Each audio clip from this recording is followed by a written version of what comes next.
창세기 41장 47절에서 57절 말씀을 통해 나를 살린 은혜로 너도 살린다 라는 제목으로 하나님 말씀 증거하도록 하겠습니다. 나를 살린 은혜로 너도 살립니다. 기독교의 신뢰도가 점점 떨어지고 있습니다. 땅으로 떨어진 게 아니라 지하를 파고 있습니다. 전도는 둘째치고요, 나 하나 교회 다닌다는 소리 하기도 쉽지 않습니다. 혹시 주변에서 이런 이야기 들어보셨습니까? 아우, 교회는 왜 가나 몰라? 뭐 그런 이야기. 혹은 왜 하필 교회를 가? 뭐 이런 이야기 혹시 들어본 적 있나요? 그러면서 뭐 어떤 분들은 조금 이제 거칠게 이렇게 이야기하더라고요. 아우, 거기 뭐 먹을 거 있다고 거기 가. 근데 그 말에 진리가 있어요. 빙고. 핵심을 질문했어요. 거기 뭐 먹을 거 있다고 가나? 그럼 대답해 주십시오. 네, 먹을 거 있어요. 우리 교회는 밥 줍니다. 밥 주죠. 우리 교회 밥 줍니다. 제가 요즘에 점심 먹는 양이 확 늘었어요. 주일에. 저 원래 비빔밥을 되게 좋아해서 막 밥 되게 잘 먹어요. 밥 줍니다. 그런데 밥만 주는 곳은 아닙니다.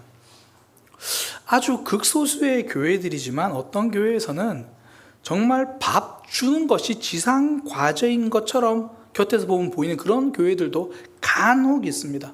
그러니까 식당 메뉴 가지고 싸워요. 이걸 해야 되는데 저걸 해야 되는데, 어떨 때는 반찬 가지수가 많다 적다 그걸로 싸우는 교회가 간혹 있습니다. 뭐 열심히 이제 토요일 날 시간 쪼개서 교회 와가지고 식당 봉사하잖아요. 그럼 어떤 분들은 꼭 요리 대회 심사위원 같은 분들이 있어요. 이건 좀 짜. 이건 좀 짜. 어떤 분들은 먹고, 이 음식은 달게 하면 안 되는데 이건 좀 너무 달아. 그러니까 요리 이제 심사위원들이 막 생기는 거죠. 교회는 밥 먹는 게 지상 과제가 아닙니다. 그러면 교회에 뭐 먹을 게 있다고 가는가? 있습니다. 밥이 아니라 하나님의 은혜입니다. 영적인 양식이죠. 하나님이 나에게 주신 위로가 있습니다. 답답하고 길이 안 보이고 억울해서 이거 어떻게 하지라는 생각이 들었는데 하나님께서 길을 알려주시는 거예요. 저도 지난주에 말씀 설교를 하면서 저의 간증을 짧게 말씀을 드렸어요. 저도 목회하다가 보면 신앙생활에 대한 고민도 있고 또 사명에 대한 고민도 생기거든요. 그런데 하나님께서 예배를 통해 답을 주시는 거예요. 신앙생활은 좁은 길이다. 사실 제가 알고 있던 말씀이에요. 그런데 그 주일에 그 말씀이 나의 영혼의 양식이 되는 거예요. 그 덕분에 시들어있던 믿음, 시들어있던 신앙생활과 저의 삶에 생기가 돌기 시작하는 거죠. 예배드리고 돌아간다고 해서 갑자기 로또 번호 6개가 생각나는 건 아닙니다. 혹여나 생각나는 분들이 있으면 절반은 저에게 주셔야 돼요. 그런 게 생각나는 게 아니에요. 말씀 듣고 예배하고 갔더니 내가 가야 할 길을 깨닫게 됩니다. 교회에 가면 하나님의 은혜, 이 영혼의 양식이 있는 거예요. 오늘 본문의 말씀, 풍년과 기근에 대한 이야기입니다. 먹을 것에 대한 이야기죠. 애굽 땅에서 7년 동안 풍년이 들었대요. 근데 그 풍년의 수준이 상상 초월입니다. 먹을 것이 넘쳐요. 얼마나 많은지, 이제 풍년의 때니까 먹고 이제 넉넉한 것을 거두어서 창고에 채워둡니다. 근데 막무가내로 저장할 수는 없으니까 장부에 쓰겠죠. 오늘로 따지면 2022년 7월 17일 미리 몇 가마 이렇게 쓰겠죠. 장부에다가. 좀 이따가 또 들어와요. 또 몇 가마 쓰다 이제 장부가 부족했대요. 장부가. 성경에 있는 표현 그대로 하면 더 이상 셀 수가 없어가지고 세는 걸 포기했대요. 와, 수준이 다르지 않나요? 혹여나 개인 사업 하시는 분들 이런 역사가 있기를 축복합니다. 네, 개인 사업을 적게 하셔서 그렇죠. 우리의 모든 삶에서 이런 역사가 있기를 축복합니다. 하나님 주신 풍년이라서 그래요. 하나님께서 애굽 왕에게 사실 꿈으로 알려주신 풍년이거든요. 하나님이 주신 풍년, 그 특별한 은혜의 때가 있다라는 거예요. 우리의 삶에 하나님께서 부어주시면 이런 은혜가 있죠. 그리고 나서 이제 7년 풍년이 지나고 그 후에 7년 흉년이 따라옵니다. 53절 54절에 보니까 이제 애굽 땅에서 7해 풍년이 그치고 요셉의 말과 같이 하나님이 알려주신 것처럼 7해 흉년이 들기 시작합니다. 그런데도 7년 동안 흉년이었는데도 애굽에 먹을 게 있었대요. 풍년의 때에 잘 채워두어서 그런 거죠. 그러니 그 흉년의 때 굶주린 사람들에게, 그 굶주린 백성들이 총책임자인 요셉에게 이제 와서 먹을 것을 먹을 수 있게 된 거죠. 애굽 백성들뿐 아니라 주변에 있는 나라 사람들도, 굶주린 사람들이 요셉, 그 애굽에게 와서 먹을 것을 사가는 거예요. 요셉이 그들에게 소망이 되잖아요. 그 기근의 때에 애굽에 채워뒀던 그 창고가 생명줄이 되는 겁니다. 흉년의 때, 기근의 때 애굽 창고가 열리니까 주변 나라가 살아나는 기적이 있는 거예요. 이런 역사가 우리의 삶에, 우리 사랑의 교회 가운데 넘치기를 축복합니다. 요약하면 그거예요. 하나님 주신 놀라운 풍년이 있다.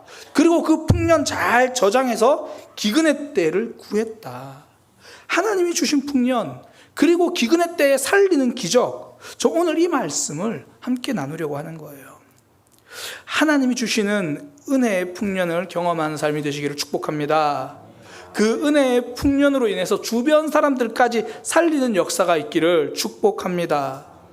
그래서 우리가 기억해야 될 것, 첫 번째, 먼저는 영적인 풍년을 기대하는 거죠. 하나님이 주실 풍년, 하나님의 은혜를 내 속에 채우는 삶인 겁니다. 앞서 말씀드린 것처럼 이 7년의 풍년은 하나님이 주신 풍년이거든요. 하나님의 은혜입니다. 오늘 본문 읽었던 41장 앞부분에 보면 이제 그런 내용이 나와요. 애굽 왕 바로가 자다가 꿈을 꿉니다. 꿈에서 소 7마리를 보는데 굉장히 살찐 소예요. 저를 너무 쳐다보지 마세요. 굉장히 살찐 소 7마리를 봤어요. 그리고 나서 이번에는 굉장히 바짝 마른 그런 소 7마리를 또 본 거예요. 그리고 다시 다시 자다가 또 꿈을 꿨는데 이번에는 이삭 7개를 보는데 굉장히 충실하고 통통한, 정말 이렇게 잘 연근 이삭 7을 보았습니다. 또 잠시 후에 정말 바짝 마른, 쭉정이라고 말하는 게 더 나을 것 같은 그런 이삭 7을 보는 거예요. 꿈이 너무 요상하잖아요. 뭔가 있을 것 같아서 애굽에 있는 사람들 다 불러 모아서 이 꿈이 뭐냐 해석을 못하는 거예요. 그때 이제 요셉을 데려다가 요셉이 그 꿈을 해석해 주면서 하는 말, 하나님께서 하실 일을 바로 왕에게 보여주신 겁니다. 그러니까 하나님이 주신 풍년이라는 거예요. 하나님이 주신 은혜라는 거죠. 저와 여러분은 그 은혜를 누리는 사람입니다. 성도는 영적인 풍년을 누리는 삶이에요. 그 영적인 풍년이 우리 삶에 올 때 하나님의 은혜가 우리에게 임하면요, 새로운 삶을 살게 돼요. 과거의 삶과 단절하고 새 삶, 회복되는 삶을 삽니다. 요셉의 고백을 보면 알아요. 요셉이 풍년이 들고 흉년이 들기 전에 아들을 둘을 낳아요. 아들 둘인데, 그러니까 풍년의 때 자기의 고백이죠. 뭐라고 고백하냐면 첫째 아들 이름을 낳고 므낫세라 그래요. 므낫세 이름이 뜻이 뭐냐면 잊어버림. 그러니까 망각, 건망증. 그러니까 아들 이름을 낳았는데 첫째 아들 이름을 뭐라고 지었냐면 건망증, 망각. 우리 아버지가 요셉이 아닌 게 얼마나 다행인지 모르겠어요. 아들한테 야, 너 이름을 박이즘, 박망각, 건망증, 이름 이상하잖아요. 그런데 그 의미가 이래요. 므낫세, 잊어버림이라는 뜻인데 왜 이렇게 이름을 지었냐면 하나님께서 이제 나의 지난 고난과 고통을 잊게 하셨다. 우린 요셉의 과거를 알잖아요. 얼마나 고생 많이 했어요. 형들이 그를 노예로 팔았어요. 팔려가지고 상인들 손에 끌려가지고 애굽까지 끌려와요. 그 애굽에서도 노예 생활을 해야 했고요. 그리고 그 안에서 강간미수라는 누명까지 써요. 다른 것도 아니고 강간미수, 도덕적인 결함까지 생기는 그런 상황. 그것도 누명이라고요. 이런 일 겪으면 잠이 오겠어요? 가슴 속에 사무치죠. 잠시 잠들어도 꿈에서도 나올 거예요. 그런데 요셉이 그 일을 잊었다고 말하는 겁니다. 고생과 고난, 과거의 아픔이 더 이상 나를 괴롭히지 않습니다. 하나님이 주신 은혜가 오늘 주신 은혜로 과거를 치료했다라는 거예요. 과거를 바꾸지는 못합니다. 그러나 과거에 발목 잡히지 않을 수는 있다는 거예요. 2016년에 개봉한 영화인데요. 그 터널이라는 영화입니다. 그 영화 이제 주연 배우가 하정우인데, 하정우 그 주인공이 터널에 갇혔다가 구조되는 그런 이야기입니다. 이제 큰 계약을 앞두고 하정우 주인공이 굉장히 기쁜 마음으로 집으로 가요. 가는 길에 통화를 하면서 가는데 터널로 차가 들어가는데 갑자기 터널에 불이 꺼지기 시작하는 거예요. 조심스럽게 천천히 운전을 합니다. 근데 천장에서부터 막 이제 무너지기 시작하는 거죠. 그래가지고 터널에 갇혀요. 뭐 영화 이야기는 그 터널에 갇혔을 때 주변 사람들의 반응과 구조되는 과정, 뭐 그걸 다룬 이야기예요. 뭐 2016년도에 나온 영화니까 결론 스포일러를 하겠습니다. 35일 만에 이제 구조돼요. 그렇게 구조되고 나서 이제 병원에 있다가 영화 제일 마지막 장면에 병원에서 퇴원하고요. 이제 처음으로 아내가 운전하는 차를 타고 이제 하정우가 옆자리에 앉아서 쫙 가는 장면이 영화 마지막 장면이에요. 가면서 이제 이런저런 이야기를 하는 거예요. 뭐 오늘 가면 뭐 갈비찜 해놨다더라. 뭐 항상 먹는 얘기죠. 그 이야기를 하면서 이제 가는데 그렇게 편안하게 가다가 갑자기 내비게에서 이런 말이 나와요. 전방에 터널입니다.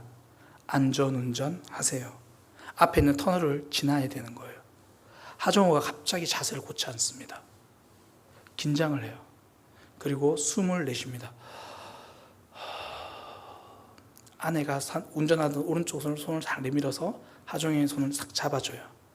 그리고 차가 터널로 지나고 계속 긴장된 모습으로 터널 천장을 봅니다. 그리고 차가 싹 빠져나간 후에 하정우가 여유 있게 웃어요. 터널이 무너졌던 과거를 바꿀 수는 없어요. 그러나 여전히 내 마음이 터널 안에 갇혀 있을 수는 없다고요. 하나님의 은혜를 주시면 터널에 갇혀 있던 나의 상처가 회복되기 시작합니다. 과거에는 진짜 슬픔이고 억울한 일이었고 답답한 일이었는데 하나님의 은혜 주시니까 앞으로 전진하게 되는 거예요. 과거에 매여 현재를 놓치고 있을 때 하나님께서 새로운 힘을 주시는 거예요. 그래서 저에게 은혜를 한 단어로 설명하라, 표현하라 그러면 저는 이렇게 표현하고 싶어요. 일으켜 주시는 힘. 목사님에게 은혜란 무엇입니까? 저에게 은혜는 일으켜 주시는 힘이에요. 저도 목회를 하다가 또 그냥 일상생활을 하다가 돌아보면요, 저녁에 자려고 보면 오후에 아내랑 대화하다 보면 제 삶의 실수투성이에요.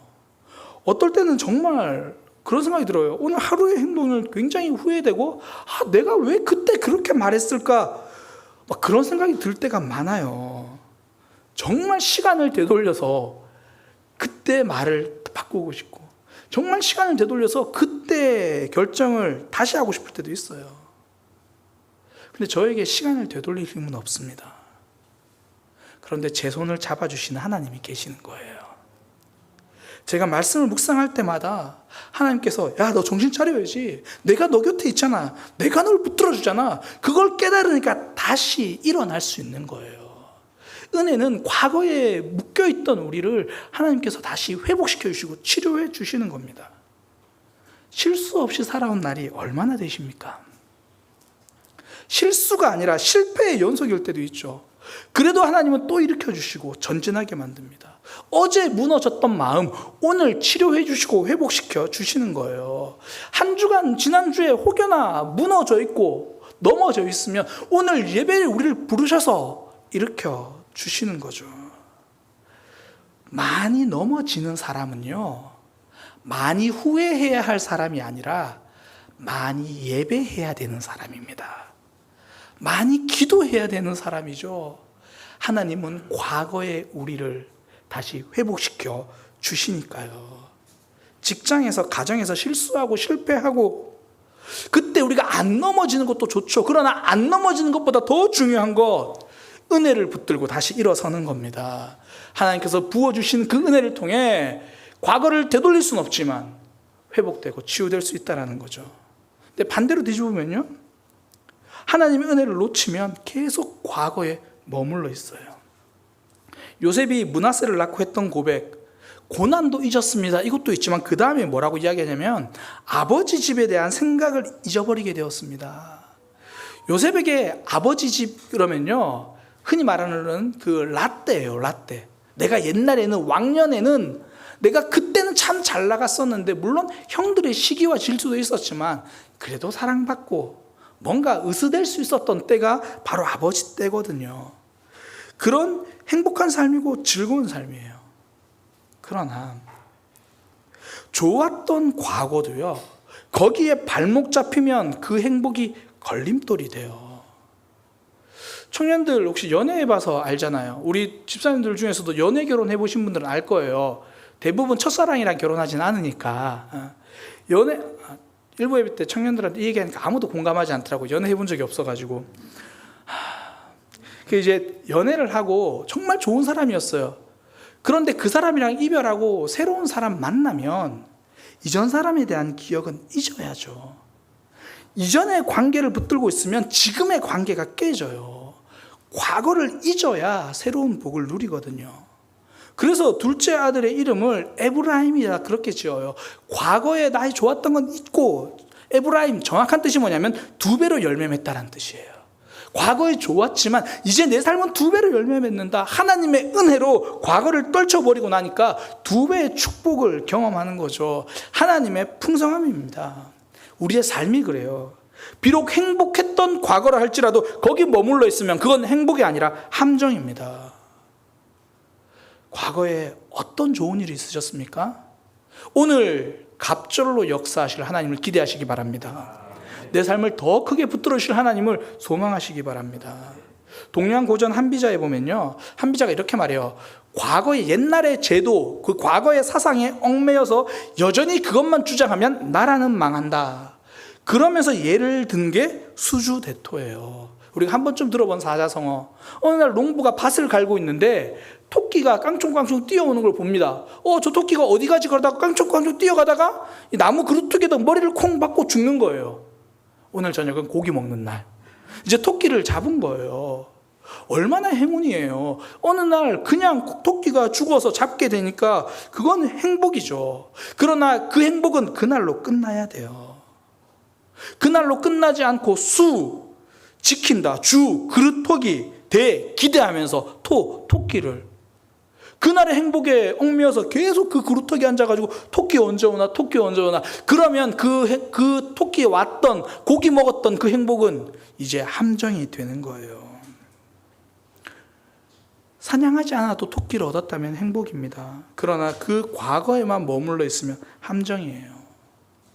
좋았던 과거에는 감사하십시오. 그리고 오늘 내게 새롭게 주실 은혜를 기대하십시오. 하나님이 주신 풍년을 경험한 요셉은 므낫세라고 말합니다. 잊어버림, 그 축복을 고백하는 거예요.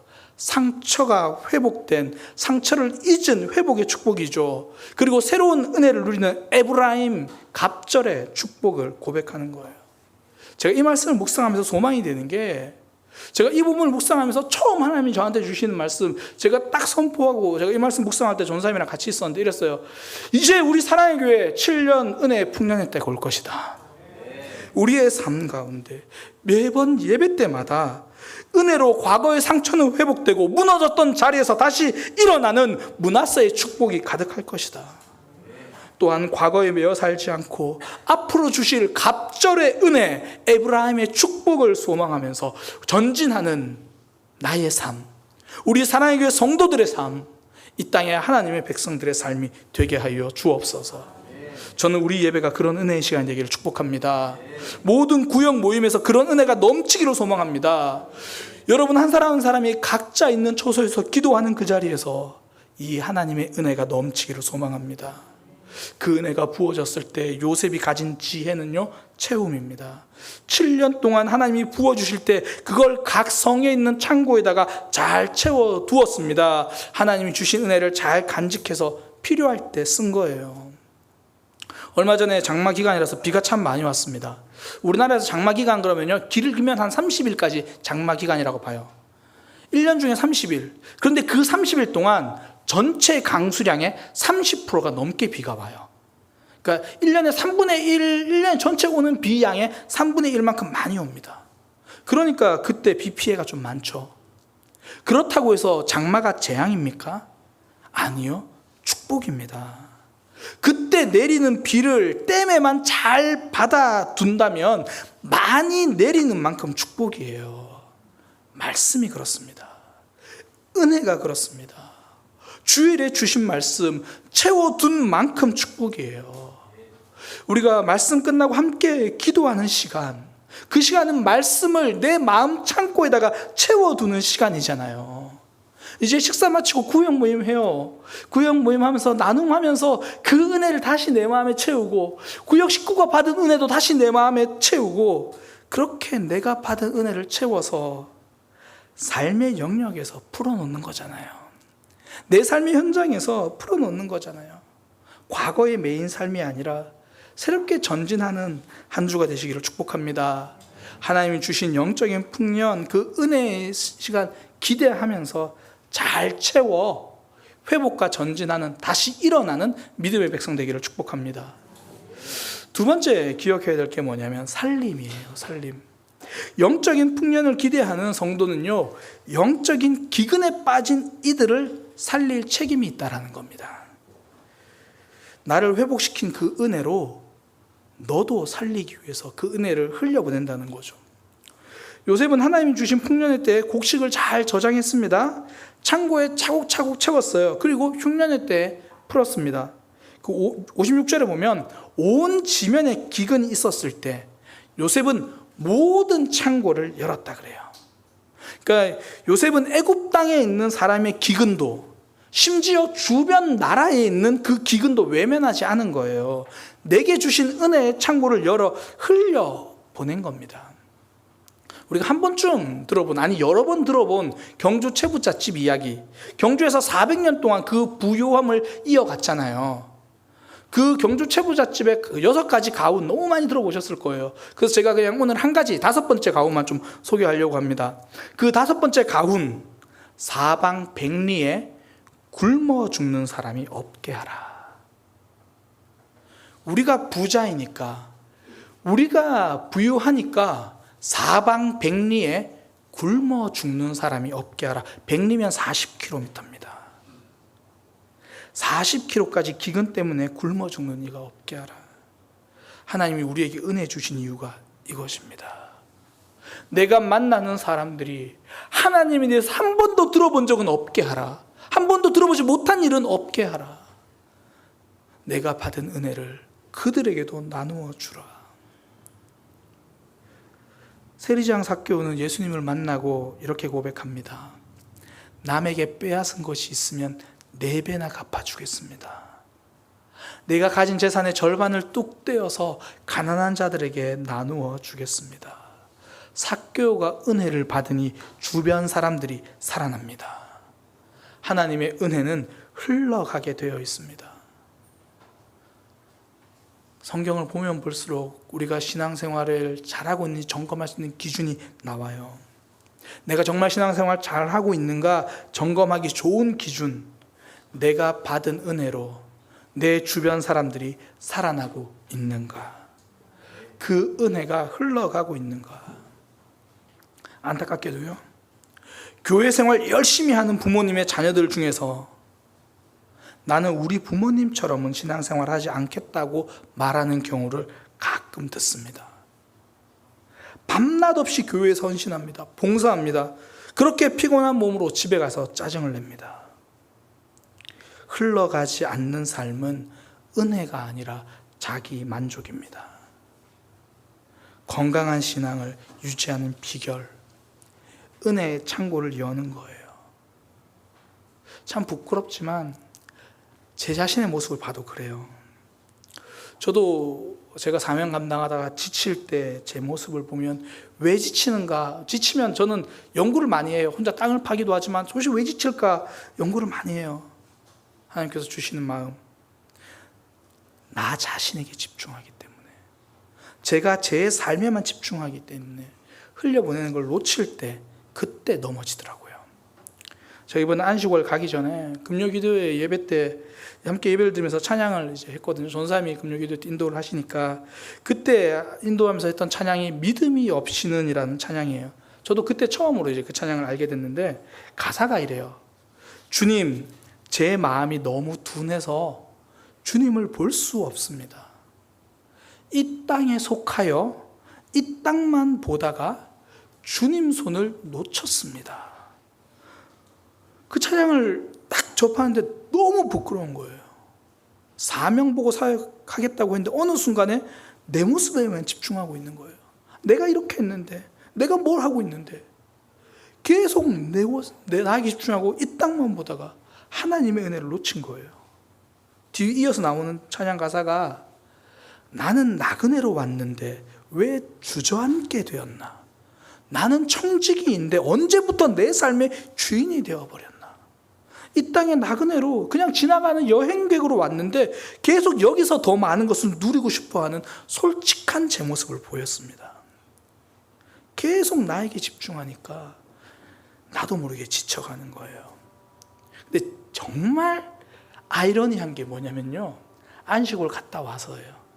안식을 갔다 와서 이제 주일에 참석하고 예배 참석하고 전사님 설교 예배 드리고, 제가 그래도 안식을 갔다 왔으니까 월요일 첫 새벽기도는 제가 해야겠다 싶어서 새벽기도 준비하고 함께 녹음해서 보내고 기도문 딱 쓰고, 그때부터 하나님 주시는 은혜가 크더라고요.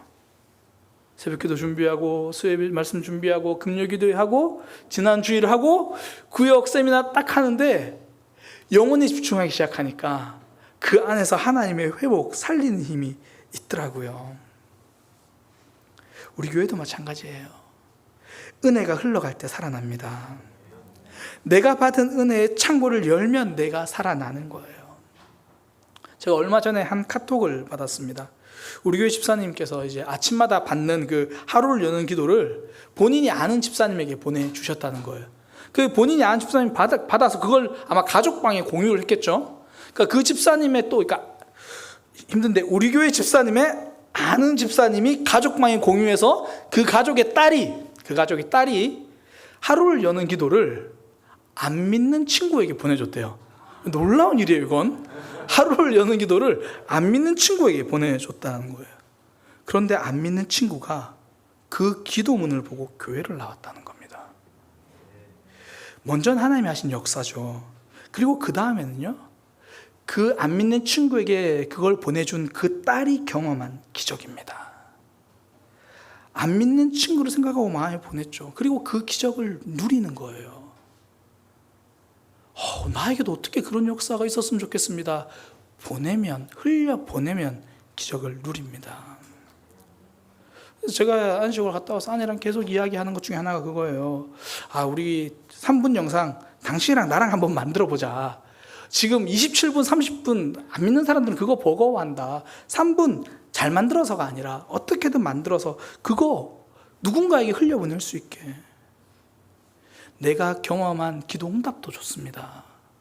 아니면 내가 받은 은혜도 좋습니다. 그냥 그 옆에 있는 사람들에게 흘려보내기를 소망합니다. 교회 안에서도 흘려보내지만 교회 밖으로도 흘려보내기를 소망합니다. 애국뿐 아니라 주변 나라까지 다 기근인 이 영적인 기근의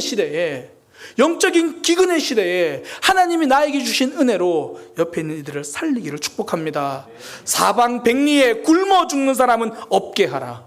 그 경주 최부자의 그 5번째 가훈이 하나님이 우리에게 주시는 질책처럼 들립니다. 내가 만나는 사람들 중에 하나님에 대해서 들어보지 못한 사람은 없게 하라. 안타까워 힘들어하고 있는 그들에게 하나님에 대해서 어떤 모양으로든지 소개해 줄 수 있는 영적인 굶주림의 해갈이 되는 믿음의 삶이 되기를 축복합니다. 목사님, 저는 말주변이 없습니다. 어떻게 해야 될지 모르겠어요. 내 힘으로 하는 게 아니라 하나님이 주시는 풍성함으로 하는 거예요. 요셉이 한 건 그냥 하나님이 주신 거 잘 채웠다가 그냥 열어준 것뿐입니다. 하나님의 창고는 넉넉합니다. 내 창고에서 내가 퍼내주려고 생각하니까 자신이 없는 거예요. 마가복음 13장 11절, 사람들이 너희를 끌어다가 넘겨줄 때에 무슨 말을 할까 미리 염려하지 말고 무엇이든지 그때에 너희에게 주시는 말을 하라. 말하는 이는 너희가 아니요 성령이시니라. 내가 잘하려고 하니까 아무것도 못하는 거예요. 내가 어느래도 하나님은 역사하십니다. 오병이어의 기적을 경험한 그 소년, 물고기 2마리와 떡 5개로 5,000명을 먹일 수 있을까라고 생각하면 절대 내어놓지 못합니다. 그러나 예수님께 드릴 때에 5,000명에도 흘러가는 거죠. 잘할 수 있어서 흘려보내는 것이 아닙니다. 흘려보낼 때 기적을 경험하는 거예요. 내가 기도해 줄게, 이 한마디. 전사님이 새벽에 예전에 그런 말씀을 함께 나누어 주시더라고요. 안 믿는 친구들과 함께 만날 때 기도해 주고 싶다는 생각이 들었는데 계속 망설이다가 어느 순간에 내가 기도해 줄게, 그리고 기도해 줬더니 안 믿는 친구들이 나중에 어려운 일 있으면 전화가 오더라는 거예요. 날 위해서 좀 기도해 주지 않을래? 내가 기도해 줄게. 아니면 주일 영상 말씀 전달하는 거, 그것도 힘들면 내가 당신을 위해서 기도하고 있습니다. 이 한마디부터 흘려보내기 시작하면 하나님이 살리십니다. 내 삶이 기적이 되는 거예요. 하나님이 우리에게 영적인 은혜를 주십니다. 그때부터 과거의 상처에서 회복되고 일어나는 거거든요. 그 말씀 내 속에 잘 채우시기를 소망합니다. 그리고 잘 흘려보내서 함께 살아나는 역사가 있기를 축복합니다. 지난 5월에 있었던 일을 이야기하고 좀 마무리하려고 합니다. 지난 5월에 제가 이제 양평의 이영구 목사님을 잠시 만나러 갔어요. 함께 좀 목회자로서 함께 성장하고 또 설교 세미나에 대한 앞으로의 계획과 의견을 좀 나누러 갔는데, 가면 참 좋은 게 이영구 목사님 밥을 사주세요. 그래서 대화하고 밥 먹으러 이렇게 걸어가는 길에 이제 그 교회 근처다 보니까 그 교회 용문교회 권사님을 이제 만난 거예요. 그 목사님이 권사님과 인사를 하잖아요. 그럼 저는 이제 한 2걸음 정도 뒤에 이렇게 서 있는데 안부 인사를 하는 거예요. 대화가 이래요. 권사님, 어디 다녀오시는 길이신가요? 장 보고 왔어요. 다다음 주에 미국에 있는 큰딸 가족이 들어오거든요. 코로나 때문에 못 왔는데 3년 만에 와요. 그래서 미리미리 장을 보고 음식 준비하려고요. 그러면서 마지막에 하시는 말씀이 제 마음속에 정말 와닿는데, 이번에 오면 꽁꽁 묶어두려고요. 꽁꽁 묶어두려고요. 미국에서 오는 딸 가족을 진짜 한국에 묶어두겠다는 말은 아니죠. 그만큼 꼭 붙들어 두고 싶다는 엄마의 마음이잖아요. 딸이 온다고 몇 주부터 미리미리 준비한 모습, 왔을 때 꽁꽁 붙들어 매겠다는 그 다짐, 꽁꽁 붙들어 두려고요. 그 말을 듣는데 하나님을 향한 제 마음이 비교되더라고요. 은혜 받을 준비를 난 하고 있는가? 그 하나님이 주신 말씀 내 안에 채워지도록 꽁꽁 붙들어 매기 위한 간절함이 있는가? 돌아보면 우리는 항상 부족합니다. 저도 항상 넘어져요. 그래서 우리는 하나님의 은혜를 꽁꽁 붙들 수밖에 없는 거예요. 그 하나님을 붙들기를 소망합니다. 우리는 부족하지만 하나님께서 우리 삶의 답입니다. 우리 그런 마음으로 함께 찬양으로 고백하기 원합니다. 언제나 내 모습 너무나 부끄러워. 그래서 우리 무릎으로 주님 앞에 갑니다. 기도하며 갑니다. 나 홀로 서 있는 죽은 내 영을 살려주셨으니 나도 이제 흘려보내는 사람 되기 원합니다. 주님 내 안에, 주님 내 안에, 주님 내 안에 계셔서 나를 세워주시고 나도 살리는 사람 되게 하여 주옵소서. 우리 그렇게 함께